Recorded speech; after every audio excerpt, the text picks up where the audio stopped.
It appears I was looking at things wrong. What do you mean? All of you. Until now, I had thought of your organization, Diamond Dogs, as a superorganism. You'll have to explain that one. The term refers to a unit of eusocial insects like ants or bees. While made up of many individuals, they behave as though they are one organism, with the queen as their nerve center. The close ties you share here reminded me of that. Well, the boss's efforts do pull us all together. I was not finished.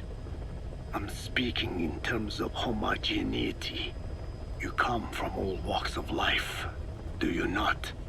Many races and tongues, talents and pasts, complementing each other, influencing each other, making Diamond Dogs the unique group that it is.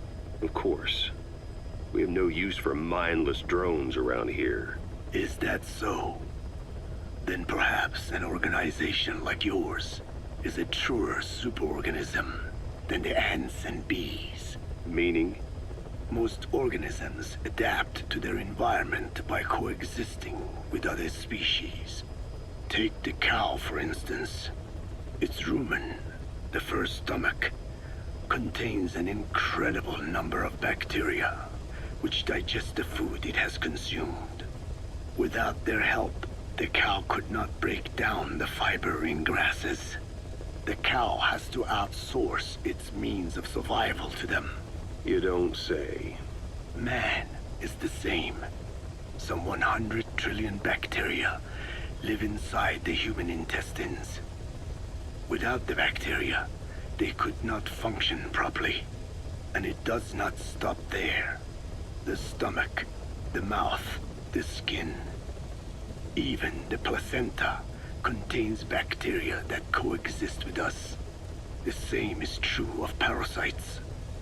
In fact, the human immune system has evolved based on parasites being a part of it. Without them, the immune system can run amok and even damage other parts of the body. This is all very interesting, but what does it have to do with Diamond Dogs? A harmonious superorganism is made up not of a group of homogeneous individuals, but of diverse individuals that complement each other. That is what I saw in your group here. Then it occurred to me that man is a superorganism. Man's phenotype is not determined solely by his genetics. Some say if you mapped the genomes of all bacteria in the human body, the result would be over 100 times bigger than the human genome. The sum of man's genome and those of the organisms he coexists with, call it a metagenome, creates the superorganism we know as a human being. Well, now that's quite a leap. You think so?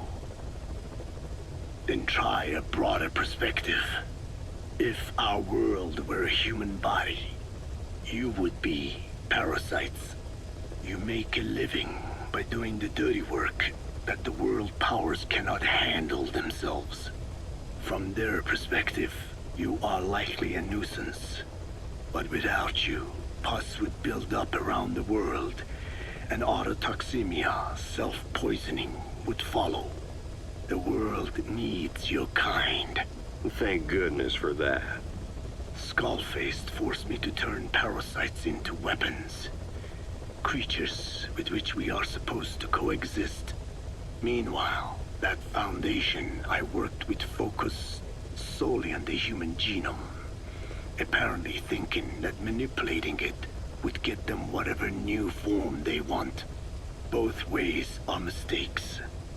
Neither is a true superorganism. I am Dine. By speaking with those living inside me, we enhance one another and enjoy harmonious growth. Such was the original purpose of my research. You have made me remember this. Well, it's an honor. You can travel the world, but you won't find another place like this. If the whole world was like this base, I think the peoples of the world would bid farewell to fighting for good. Maybe that's what the boss wanted in the end.